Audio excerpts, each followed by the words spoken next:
तो आज हम लोग बात करेंगे, देखिए आज हम लोग बात करने वाले हैं IIT JEE series lecture number 22। देखिए आप लोगों को हम बोले होंगे कि देखिए आपको बोर्ड के साथ साथ ही एंट्रांस एग्जाम का भी प्रिपरेशन कर लेना चाहिए। क्योंकि देखिए क्वेश्चन आपके सामने बना रहा हूँ तो कई सारे कॉन्सेप्ट आप सीखते हैं, कई सारे आप कॉन्सेप्ट सीखते हैं, तो इसीलिए थोड़ा बहुत एक्स्ट्रा मेहनत कर देने से आप ये भी सीख लीजिएगा।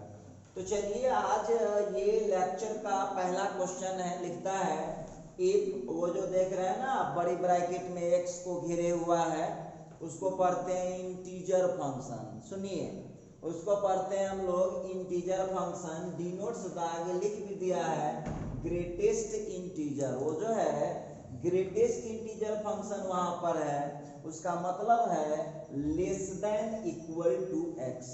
लिखता है then the system of linear equations, तो लीनियर इक्वेशन का दो सिस्टम दिए हुए हैं, दो इक्वेशन दिए हुआ है और आपसे पूछ रहा है have infinitely many solutions.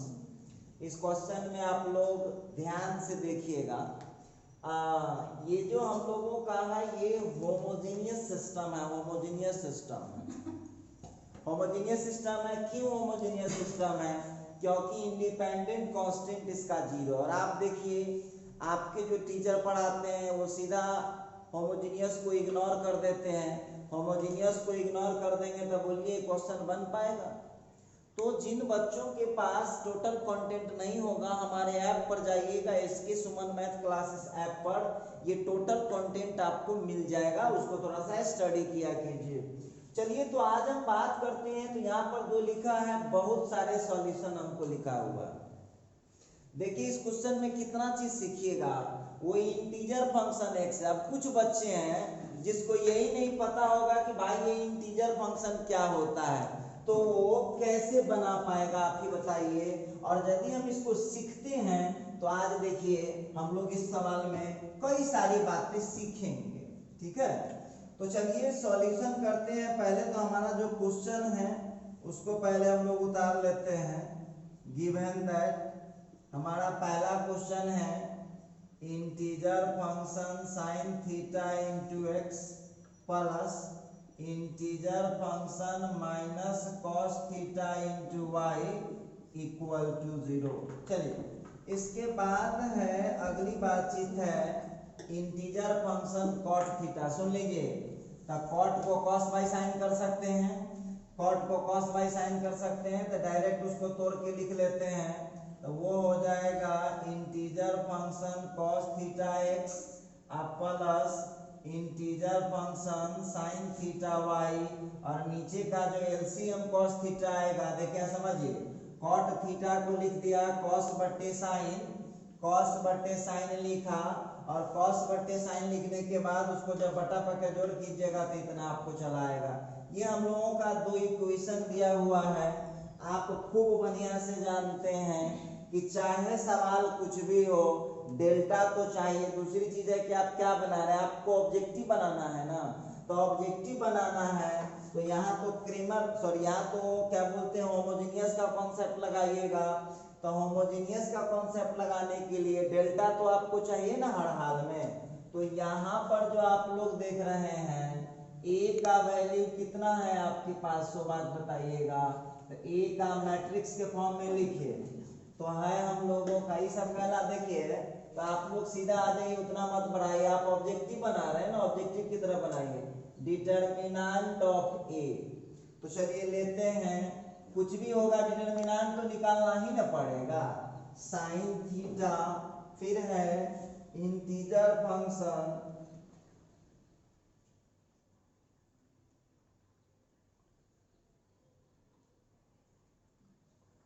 Sine theta, फिर है integer function minus cos theta, फिर है कॉस थीटा, और फिर इंटीजर फंक्शन साइन थीटा। आइए इसका डिटरमिनेंट आप लोग निकाल सकते हैं, कुछ भी करना होगा सिस्टम ऑफ लीनियर इक्वेशन का कोई भी मेथड लगेगा तो आपको डिटरमिनेंट तो चाहिए ही चाहिए। तो चलिए थोड़ा बेसिक इसका बढ़ाइए, तो हो जाएगा इंटीजर फंक्शन साइन थीटा का whole square plus integer function cos theta into integer function minus cos theta. ये आ गया हम लोगों का डिटरमिनेंट ऑफ ए का वैल्यू।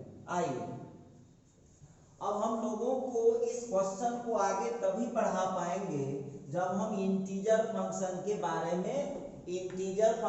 बारे में जान जाएंगे। देख लीजिए, ध्यान दीजिएगा, सबसे पहली बात तो आप लोग यहाँ पर समझिए इंटीजर फंक्शन।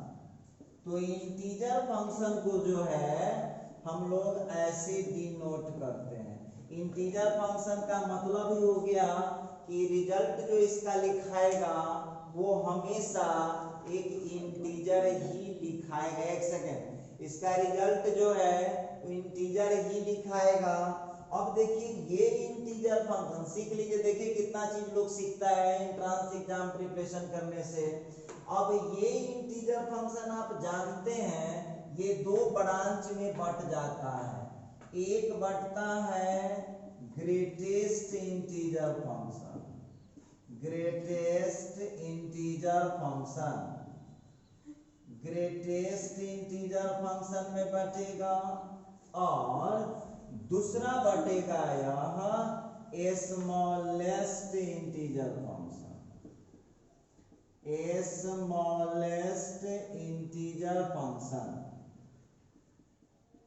देखिएगा ग्रेटेस्ट इंटीजर फंक्शन का भी सिंबल यही होता है, लेकिन इसमें होता है less than equal to x. इसका मतलब समझ रहे हैं कि इसका जो वैल्यू आप लिख सकते हैं इस x से या तो छोटा लिख सकते हैं या तो बराबर लिख सकते हैं, ठीक है। अच्छा, उसी तरह से आप लोगों का स्मॉलेस्ट इंटीजर जब पूछता है तो इंटीजर फंक्शन x का यहाँ पर हो जाएगा। इसका मतलब क्लियर है कि स्मॉलेस्ट इंटीजर के केस में इसका जो आंसर लिखेंगे वो या तो x से इक्वल लिखेंगे या तो हम x से क्या बोलते हैं, या तो हम x से बराबर लिखेंगे या बड़ा लिखेंगे। जैसे अब कुछ विद्यार्थी का कहना है कि सर एक आध को एग्जाम्पल दे दीजिए, देख लीजिए। जैसे अब आपको दे देगा कि इंटीजर फंक्शन 1 का वैल्यू बताइए, तो 1 तो ऑलरेडी इंटीजर है। अच्छा, बोलेगा इंटीजर फंक्शन -2 का बताइए, तो -2 तो ऑलरेडी इंटीजर है। लेकिन अब उसी जगह दे दिया कि इंटीजर फंक्शन 1.5 का बताइए, तो देख लीजिए, ध्यान दीजिएगा, जब ग्रेटेस्ट इंटीजर का केस होगा, एक सेकेंड, जब ग्रेटेस्ट इंटीजर का केस होगा तो लिखता है कि इस क्वेश्चन का जो आंसर लिखाएगा ना इस x से या तो छोटा लिखाएगा या तो बराबर लिखाएगा। तो 1.5 तो इंटीजर नहीं है तो आंसर इसका इससे छोटा लिखाएगा। देख लीजिएगा, तो इसमें क्वेश्चन हमेशा बड़ा रहता है, आंसर उसका छोटा होता है। चलिए थोड़ा सा हम यहाँ बात करेंगे आगे। फिर जैसे मान लीजिए कि आपको दे देगा कि 2.1 का, तो हम आपसे पूछना चाहते हैं तो 2.1, तो इसमें क्वेश्चन को बड़ा रखना होगा, इसका आंसर छोटा देना होगा, तो कौन हो जाएगा, 2 हो जाएगा। अच्छा, आपको यहाँ दे देगा -3.7, तो क्वेश्चन को बड़ा रखना है, आंसर को छोटा रखना है, तो यहाँ क्या देना पड़ेगा, -4। आई नहीं कि बहुत डिफरेंस नहीं होना चाहिए, एकदम नजदीक वाला दीजिएगा, नजदीक वाला इंटीजर। उसी तरह से यदि आपका ये है स्मॉलेस्ट इंटीजर फंक्शन, जरा गौर कीजिएगा, स्मॉलेस्ट इंटीजर फंक्शन यदि आपको देगा, जरा गौर करने वाली बात है, जब स्मॉलेस्ट इंटीजर फंक्शन आप लोगों को मिल जाएगा तो स्मॉलेस्ट इंटीजर फंक्शन में कहेंगे 1 तो इंटीजर ही है, कोई फर्क नहीं पड़ता है, ये -2 भी इंटीजर है, कोई फर्क नहीं पड़ेगा। लेकिन इसी 1.5 का, जरा गौर कीजिएगा, 1.5 का 1.5 का यदि आपको लिखना पड़ जाए स्मॉलेस्ट इंटीजर में रिजल्ट का क्या लिखाएगा, सो बात बताएगा। क्या लिखता है कि इस क्वेश्चन का जो आंसर होगा इससे या तो बड़ा होगा या तो बराबर होगा। तो 1.5 से बड़ा कौन हो जाएगा, 2। तो स्मॉलेस्ट इंटीजर में देखिए उल्टा होता है दोनों में, ग्रेटेस्ट इंटीजर में क्वेश्चन बड़ा आंसर छोटा, और स्मॉलेस्ट इंटीजर में क्वेश्चन ही छोटा होता है आंसर बड़ा होता है। जैसे अब आपको दे देगा 4.9 का बताइए, तो 4.9 से बड़ा कौन हो जाएगा, 5, लेकिन उसी जगह दे देगा -2.7 का कितना हो जाएगा। तो इस बार आप जानते हैं क्वेश्चन को क्या रखना है, छोटा रखना है, आंसर को बड़ा करना है, तो इसका 2 हो जाएगा। इस तरह से आप कर सकते हैं इंटीजर फंक्शन। अब देखिए यदि आप इस इंटीजर फंक्शन को नहीं जानेंगे तो ये क्वेश्चन आप इस देखिए ये जेईई 2019 मेन में पूछा हुआ, और आप लोगों को हम बोलते हैं कि आपको ऐसे पढ़ा दिया जा रहा है टॉपिक कि आप कोई भी एंट्रेंस एग्जाम दीजिए, यदि वो पूरा आपको तैयार है तो आपको कोई दिक्कत नहीं आने वाला, आप नॉर्मल तैयार करते रहिएगा, धीरे धीरे ही आपको मिल जाएगा, घबराने की कोई बात नहीं। आइए अब यहाँ पर हम लोगों को 4 ऑप्शन दिया हुआ है, 1 मिनट आप लोग ऑप्शन पर फोकस कीजिएगा, उस चारों ऑप्शन को ध्यान से देखिए। तब दुइये को इंटरवल दिए हुआ है, एक दिए हुआ है π/2 से 2π/3, और दूसरा इंटरवल दे रखा है π से 7π/6। 2 इंटरवल हम लोगों को दे रखा है, एक दे रखा है π/2 से 2π/3 और दूसरा इंटरवल दे रखा है π से 7π/6। है तो इतना ही। अब इसी जगह हम लोगों को दोनों दो ही निकालना, उसी से चारों फैसला हो जाएगा। है तो ये वो देख लीजिए ध्यान से, खाली कंडीशन बदल रहा है, इंटरवल 2 ही दिए हुआ। कौन कौन इंटरवल है, एक इंटरवल है π/2 से 2π/3 और दूसरा इंटरवल है π से 7π/6। ठीक है, तो इस इंटरवल में आप काम कर सकते हैं, इस इंटरवल में आप काम कर सकते हैं, जरा गौर कीजिएगा। चलिए तो क्या कर सकते हैं, यहाँ पर जरा ध्यान देने वाली बात होगी। पहले निकाल लीजिए, देख लीजिए आप लोग, हम यहाँ निकालते हैं सब लोग। अब थोड़ा ध्यान दीजिएगा, बाद में नोट कीजिएगा, इसको पहले समझिए। ये समझा दिए, एक्स्ट्रा था, ये क्वेश्चन का पार्ट नहीं है, बस इसको ऐसे ही नॉलेज के लिए आपको समझा दिए। बढ़ते हैं क्वेश्चन पर। तो जो क्वेश्चन हम लोगों को आ रहा है, थीटा जो आपको लेगा, पहला केस लेता हूँ, साइन और कॉस ही है, सवाल जो डिटरमिनेंट लाए हैं उसमें दुइये को ना है, साइन है और कॉस है। चलते आगे बढ़ेंगे, क्वेश्चन खुद लिखा हुआ है कि ग्रेटेस्ट इंटीजर है, लिखे हुआ है क्वेश्चन, हम अपना मन से कुछ नहीं कर रहे हैं, आगे बढ़ते हैं। अच्छा एक बात बताइएगा, यहाँ लिखता है when थीटा बिलोंग्स टू, जब थीटा का वैल्यू हम लोगों का हो जाएगा π/2 से 2π/3, ओपन इंटरवल है, तो यहाँ से साइन थीटा का रिजल्ट क्या आ जाएगा, सो बात हमको बताइएगा। तो आप जानते हैं, थोड़ा कैलकुलेशन कीजिएगा, साइन π/2, साइन π/2 जो आप देख रहे हैं, साइन π/2, साइन π/2 का वैल्यू कितना होता है, 1 होता है, और साइन 2π/3 का वैल्यू कितना होता है, तो 2π/3 का वैल्यू हो जाता है √3/2। दशमलव में तोड़ लीजिएगा तो वो हो जाएगा 0.8। √3/2 आता है ना, √3/2 को डेसिमल में कन्वर्ट कीजिएगा तो ये आपको लगभग आ जाएगा। अब देखिए इसका जो वैल्यू आ रहा है, इसका जो वैल्यू आ रहा है वो आपको इतना आ रहा है साइन थीटा का। अब आप हमको बताइए कि जब इसको आप इंटीजर फंक्शन बनाएंगे, गौर कीजिएगा, जब आप इसको इंटीजर फंक्शन बनाएंगे तो क्वेश्चन क्या कह रहा है, सवाल पर चलिए, आप लिखता है ग्रेटेस्ट इंटीजर, इसका मतलब है कि क्वेश्चन को बड़ा रखना होगा और आंसर को छोटा रखना होगा। तो हम आपसे पूछना चाहते हैं कि सब इसमें जो छोटका है कौन है 0.8 और 0.8 से छोटका इंटीजर कौन हो जाएगा तो 0 हो जाएगा। इतना तक तो समझ गए होइएगा। आगे बढ़िए। अब देखिएगा जब थीटा का value when theta belongs to π/2 और 2π/3 तो यहाँ से आप मिला लीजिए cos थीटा। देखिए ये 11th में आप लोग अब कहिएगा कि आप साइनो कॉस के वैल्यू नहीं जानते थे, ऐसे ही कंपटीशन पढ़ लीजिए। चलिए तो यहाँ हम देख रहे हैं cos π/2 का 0 होता है और cos 2π/3 का वैल्यू हो जाएगा -1/2।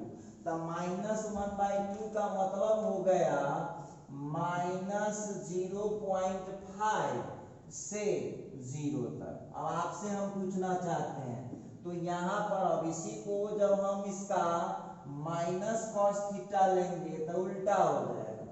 माइनस कॉस थीटा लेंगे तो ये उलट जाएगा, ये हो जाएगा 0 से 0 पॉइंट नेगेटिव और पॉजिटिव ना हो जाएगा, -0.5 हो जाएगा +0.5। अब चलिए हम आपसे पूछना चाहते हैं, मेरी बात को छोड़ दीजिए, अब इंटीजर फंक्शन कॉस थीटा करते हैं। क्वेश्चन लिखे हुआ है कि ये ग्रेटेस्ट इंटीजर है, ग्रेटेस्ट इंटीजर। तो जब ये ग्रेटेस्ट इंटीजर होगा तो उसका जो आंसर होगा वो छोटका से भी छोटका लेना पड़ेगा। तो -0.5 से जो छोटका जस्ट छोटका इंटीजर है वो कौन है -1। क्लियर है? अच्छा, और फिर यहाँ पर integer function minus cos theta लेते हैं तो देख लीजिए इसमें छोटका कौन है 0। तो 0 चूंकि खुद इंटीजर है, 0 खुद एक इंटीजर है, तो आपको पता है ना आंसर या तो इक्वल हो सकता है या तो उससे छोटा हो सकता है। तो यहाँ पर 0 डाल दिए। चलिए इसके लिए आप निकाल लिए, आपने थीटा π/2 के लिए और 2π/3 के लिए आपने फाइनल कर दिया है। चलिए अब हम इसका जरा कंडीशन भी देख लेते हैं क्या होता है।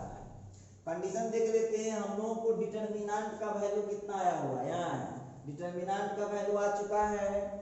अब यहाँ से हम सर्च करते हैं फ्रॉम 3। अब सब का वैल्यू डालते जाइए। आप 3 में डाल दीजिए इंटीजर फंक्शन साइन थीटा का वैल्यू इस केस में कितना है 0 है। तो डिटरमिनेंट जो आएगा वो हो जाएगा 0 का square plus integer cos theta का वैल्यू है -1 और इंटीजर माइनस cos थीटा का वैल्यू है 0। तो यहाँ पर 0 + 0 तो 0 आ गया। हम आपसे पूछ रहे हैं पहला केस में आप क्या देख रहे हैं, जब थीटा का वैल्यू π/2 से 2π/3 के इंटरवल में लेते हैं तो डिटरमिनेंट 0 आ रहा है। तो डिटरमिनेंट जब 0 आ रहा है तो हम कह सकते हैं कि सिस्टम हैज, ये तो क्लियर हो गया, infinitely, system has infinite solution होगा। कब? सिस्टम को इनफाइनाइट सॉल्यूशन तब होगा when theta belongs to open interval π/2 से 2π/3। चलिए ये हम लोग बातचीत कर रहे थे, एक मैटर हम लोग फाइनल कर दिए, लेकिन क्वेश्चन अब देखिए उसी के आधार पर अब क्या गो ऑप्शन छट जाएगा से हो जरा देख लीजिए आप लोग। थीटा यदि π/2 से 2π/3 के बीच में है तो इनफाइनाइट सॉल्यूशन होगा। खोजिए यहाँ क्या लिख रहा है, बी छट जाएगा, काला लिख रहा है यूनिक सॉल्यूशन होगा यदि थीटा इसके बीच में होगा, तो बी तो पहले छट गया। फिर लिखा यूनिक सॉल्यूशन होगा इसमें, सी भी छट गया। फिर यहाँ लिखता है इनफिनिटी। अब मुकाबला किसके बीच चल रहा है, ए और डी के बीच मुकाबला चल रहा है। दो ऑप्शन तो इसके कट चुके हैं, क्यों? क्योंकि ये दोनों ऑप्शन कह रहा है कि π/2 और 2π/3 में इसको यूनिक सॉल्यूशन होगा, जो गलत है। तो चलिए दो ऑप्शन छांट दिए। अब हम लोगों का मुकाबला ए और डी में चल रहा है। चलिए और दिए हुए थोड़ा सा और विचार करें हम लोग। लिखता है, आगे बढ़ते हैं। फिर है व्हेन थीटा बिलोंग्स टू, अपना मन से कलाकारी मत कीजिएगा, देखिए theta belongs to pi comma 7 pi by 6। अब बहुत स्टूडेंट क्या कहेगा, बहुत स्टूडेंट कहेगा सर बहुत देर में बनता है, तो हम आपको समझाने के लिए न कर रहे हैं, हम तो हाली हाली करिए देंगे लेकिन आपको समझाना है। चलिए अब आप लोग देखिए थीटा का वैल्यू जब पाई 7 पाई बाई 6 होगा, थोड़ा सा दिमाग लगाइए इसमें। अब तो साइन थीटा का वैल्यू कहाँ से कहाँ तक जाएगा, गौर कीजिएगा। तो आप जानते हैं साइन पाई का वैल्यू होता है 0, साइन पाई का वैल्यू होता है 0, और 7 साइन 7 पाई बाई 6 का वैल्यू हो जाएगा -0.5।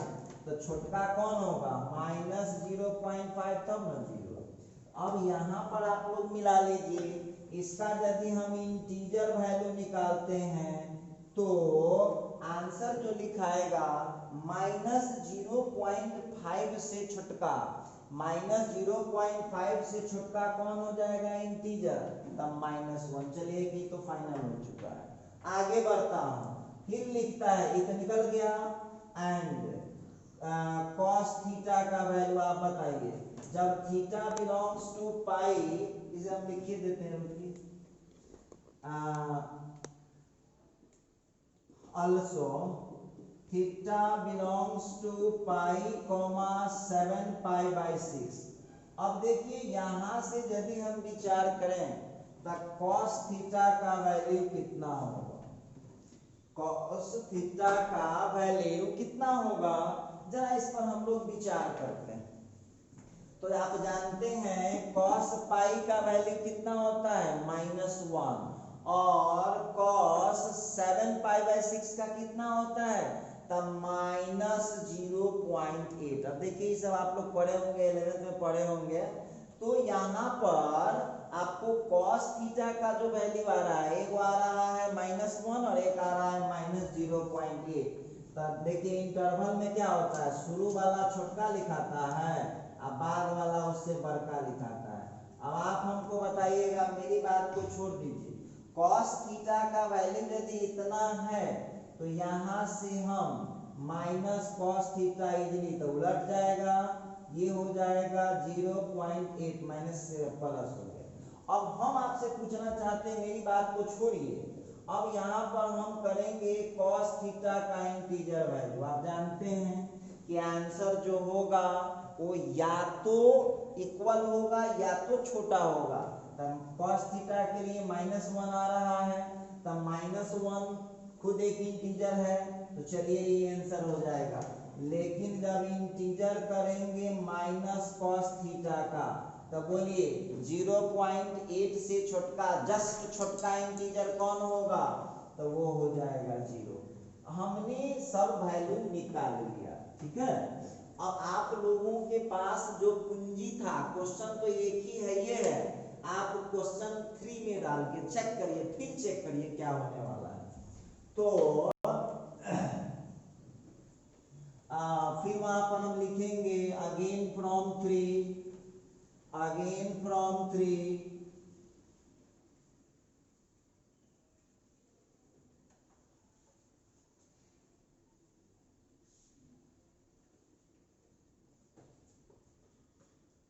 अब यहाँ पर जो हम बात कर रहे थे, ये हो गया अगेन फ्रॉम 3 डिटर्मिनेंट ऑफ ए। देखिए तो डिटर्मिनेंट ऑफ ए कितना था, हम लोग का आया हुआ है इंटीजर फंक्शन साइन थीटा का whole square plus integer function cos theta. देखिए आप लोग कहते हैं पढ़ने से कितना फायदा, कितना चीज इसमें सीखे, सो बात बताइए। सीखने का उम्र है, सीखिएगा नहीं तो कैसे होगा, सीखना पड़ता है। आइए अब वैल्यू डालिए, यहाँ इस केस के लिए निकाल रहे हैं आप, तो अब यहाँ पर हो जाएगा, सेकंड केस के लिए निकाल रहा हूँ, साइन थीटा के लिए हो रहा है -1 स्क्वायर कर दिए, प्लस कॉस थीटा के लिए हो रहा है -1, ठीक है, और माइनस कॉस थीटा का हो गया 0, तो ये 1 आ गया। हम क्या देख रहे हैं, यहाँ पर जो है डिटर्मिनेंट ऑफ ए का वैल्यू 0 नहीं आ रहा है, तो इसका मतलब हम कह सकते हैं कि जब थीटा मेंबर होगा पाई इंटरवल पाई 7 पाई बाई 6 का, तो यहाँ पर हम कह सकते हैं देन सिस्टम हैज कौन सॉल्यूशन हो जाएगा, ये हो जाएगा यूनिक सॉल्यूशन। अब आप मिला लीजिए कौन इसका रिजल्ट सही है। अब दोनों रिजल्ट निकल चुका है आपका, दोनों रिजल्ट निकल चुका है। दो इसका आंसर आ रहा है कि थीटा जब पाई बाई 2 और 2 पाई बाई 3 के बीच का होगा, थीटा जब 2 pi by 3 sorry pi by 2 और 3 pi by sorry 2 pi by 3 के बीच का होगा तो निकलता है इनफाइनाइट सॉल्यूशन। और थीटा जब पाई से 7 पाई बाई 6 का होगा तो निकलता है, खोजिए इसमें तो एक के वो लिख रखा है इनफाइनाइट सॉल्यूशन, तो इसका ऑप्शन डी भी गलत हो गया। और इसका मतलब यहाँ क्लियर है इस क्वेश्चन का आंसर कौन है, इस क्वेश्चन का आंसर है कि इनफाइनाइट सॉल्यूशन होगा जब थीटा पाई बाई 2 से 2 पाई बाई 3 के बीच का होगा, एंड यूनिक सॉल्यूशन होगा और यूनिक सॉल्यूशन होगा जब थीटा पाई से 7 पाई बाई 6 के बीच का होगा। तो इस तरह से जो है आप देखिए था आसान क्वेश्चन, भारी तो नहीं था, लेकिन बच्चा लोग इंटीजर के बारे में यदि आपको हम नहीं समझाते तो ये समझ में आपको नहीं आता। इसीलिए आपको बार बार समझाते हैं कि पढ़ते ही हैं तो थोड़ा मेहनत से पढ़िए, वक्त लौट के आएगा नहीं।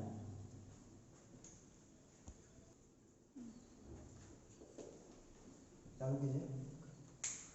तो यहाँ पर जो हम बात कर रहे थे, देखिए आप लोगों को याद होगा कल लेक्चर नंबर 21 में एक क्वेश्चन आपको हम HW में दिए थे। जैसा कि आपको याद होगा एक क्वेश्चन हमने आपको दिया था, एक क्वेश्चन हमने आपको दिया था होमवर्क में, और हमको पूरा भरोसा है, हम बोले थे कि जिन जिन स्टूडेंट से नहीं बनेगा कमेंट करिएगा या व्हाट्सएप करिएगा। तो कोई बच्चा कमेंट नहीं किया है, कोई बच्चा व्हाट्सएप नहीं किया है, इसका मतलब हम समझ सकते हैं कि क्वेश्चन बन गया होगा। तो क्वेश्चन जब बन गया होगा तो हमको दोबारा बनाना ही पड़ेगा, तो इसीलिए हम दोबारा बना देते हैं। देख लीजिए हमको पूरा भरोसा है, बनाया हुईगा। चलिए क्या था हम लोगों का क्वेश्चन, क्या था, तो हम लोगों को दिया हुआ था सिस्टम, देख लीजिए क्या दिया हुआ है, हम आपके लिए लिख रहे हैं, नहीं तो हमारे पास तो ऑलरेडी है, ये है हमारे पास सिस्टम है 2x plus 3y minus z is equal to 0, एक ये है, फिर यहाँ पर है x plus ky minus 2z equal to 0, ठीक है। इसके बाद सी नंबर में है तीसरा इक्वेशन था 2x minus y, 2x minus y plus z is equal to 0, ये तीसरा हो गया। और बोलता है कि इसका सॉल्यूशन नॉन ट्राइवल है, तो इस इतना का आंसर आपको बताना था। देख लीजिए आप लोग मिला लीजिए, क्वेश्चन मिला कि ना मिला सोचा कीजिए आप लोग। जेड बाई एक्स आप प्लस के का वैल्यू आपको इसी का आंसर आपको निकाल करके बताना था। देखिए यही आपका क्वेश्चन है, इतना का आंसर आपको बताना था। अब आप लोगों को इतना तो क्लियर समझ में आ रहा है, ये लिखता है कि नॉन ट्राइबल सॉल्यूशन है, तो नॉन ट्राइबल सॉल्यूशन है, तो यहाँ पर वो खुद लिख रहा है solution is non trivial.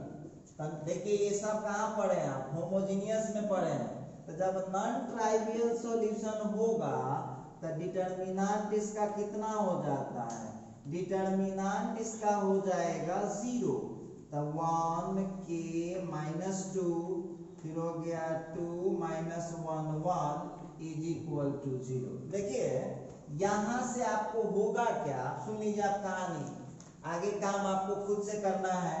Determinant सभी स्टूडेंट को तोड़ने आता है, डिटर्मिनेंट फटाफट तोड़िए और आप इसका k का वैल्यू ले आइए। जितना फास्ट दिमाग भगवान दिए हैं उतना फास्ट आप इसका आंसर निकाल सकते हैं।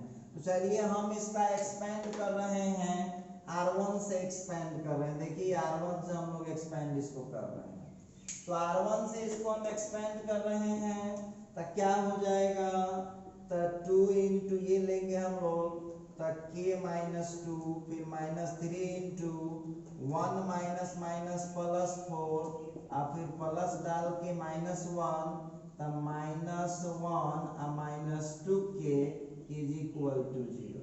अब देखिए यहाँ से आपको के जितना फास्ट दिमाग उतना जल्दी कर लीजिए, तो 2k minus 4 minus 3 sorry minus 16 हो 4 1 5 15 हो जाएगा, फिर हो जाएगा minus minus plus 1 minus minus plus 2k।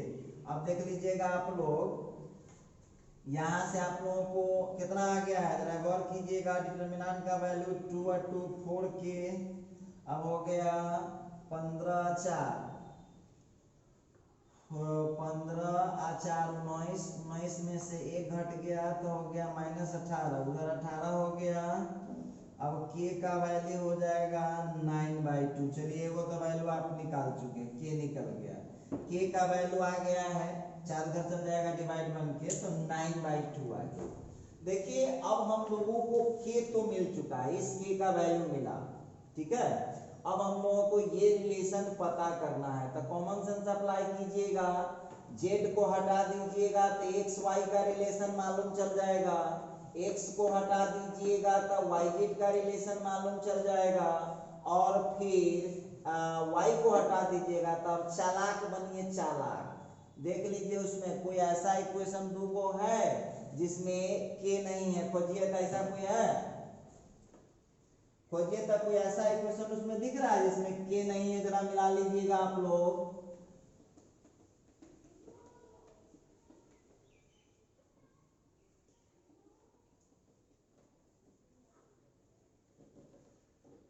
चलिए तो अब हम यहाँ पर जो देख रहे हैं देख लीजिए, अब इसी जगह कलाकारी है, आंसर तो बहुत फास्ट आ जाएगा लेकिन हम टीचर हैं, नहीं ना ऐसा कर सकते हैं।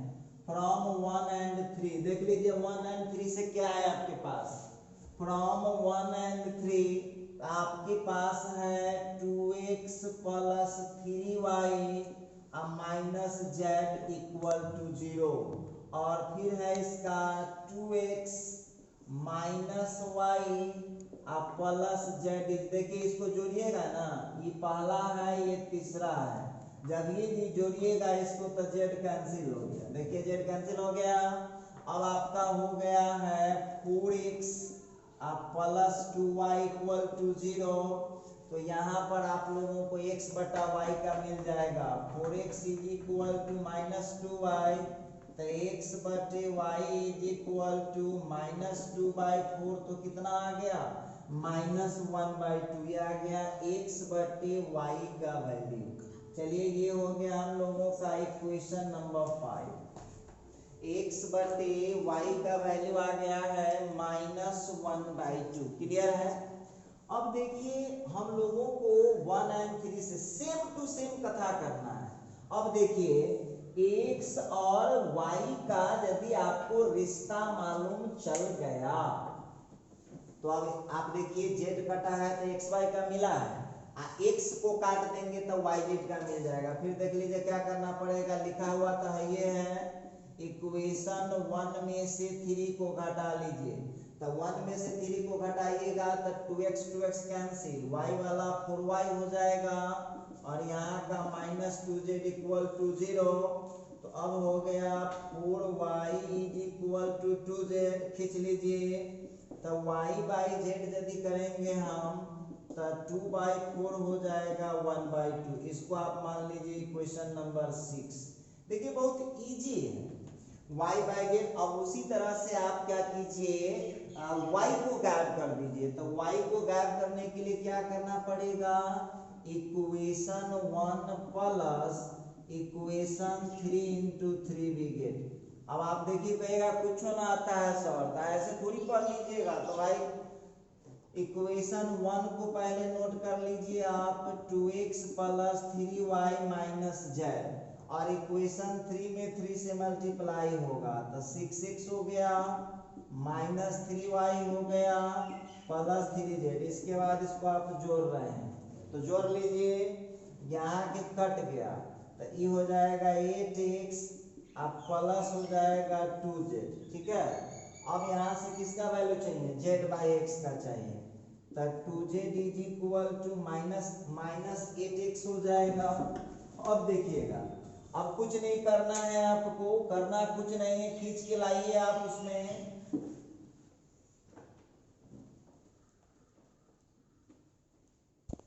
का हो जाएगा z/x इज इक्वल टू -8/2, तो कितना हो गया, -4 आ गया है, -8/2 करेंगे। ये रहा हम लोगों का इक्वेशन नंबर 7। अब डाल दीजिए, क्या निकालना है नाउ। अब हमको चाहिए x बटे y प्लस y बटा z प्लस z/x, ठीक है, और प्लस के सबका वैल्यू रेडी है, डालिए। x बटे y का वैल्यू हमने निकाला -1/2, y बटा z का हमने निकाला +1/2, और फिर z बटा x का निकाला -4, और k का वैल्यू कितना लाया था मैंने, k का वैल्यू लाया था +9/2, तब -1/2 से +1/2 कैंसिल, -4 + 9/2 -8 + 9/2, कितना आंसर आ गया है, तो इस क्वेश्चन का आंसर आ गया है 1/2। और ये 1/2 जो है आप लोगों का जो आंसर था, मिला लीजिएगा, इसका ऑप्शन बी करेक्ट। तो देखिए, आप लोग बनाइए क्वेश्चन को, भागिए नहीं, जरूर सीखिएगा। और सीखने का उम्र देखिए कॉम्पिटिटिव, यदि बोर्ड के साथ साथ यदि आपने कॉम्पिटिटिव वाला पढ़ लिया, बोर्ड के साथ साथ यदि आप कॉम्पिटिटिव एग्जाम का आपने पढ़ लिया, तो गारंटी है कि कोई भी एंट्रेंस एग्जाम आपको फंसने वाला नहीं है, बड़े इजीली आप बना पाएंगे। और मेरा नज़र एक एग्जाम पे नहीं रहता है, सब एग्जाम पे रहता है, तो इसकी चिंता आप ना करें, हम उसको देख लेंगे, ठीक है। आपको जितना मिलता है रिफाइनमेंट करके उतना प्रिपरेशन करें। और आप लोगों को पता है, आपसे जुड़े हुए जितने भी बच्चे हैं, जितना भी जानकारी है, आप लोग 11th जो नया बच्चा मैट्रिक पास किया है उसके लिए 4 अगस्त को नया बैच स्टार्ट हो रहा है। तो जरा इस संस्था का जो पॉजिटिव बातें हैं या जो भी आपके मन में है, बच्चों तक ये संदेश पहुंचाइए, और कैसे ऑनलाइन पढ़ सकता है उसको उसमें जोड़ने का कष्ट कीजिएगा। तो आज के वीडियो में बस इतना ही। अब हमारी आपकी मुलाकात अगले वीडियो में होगी।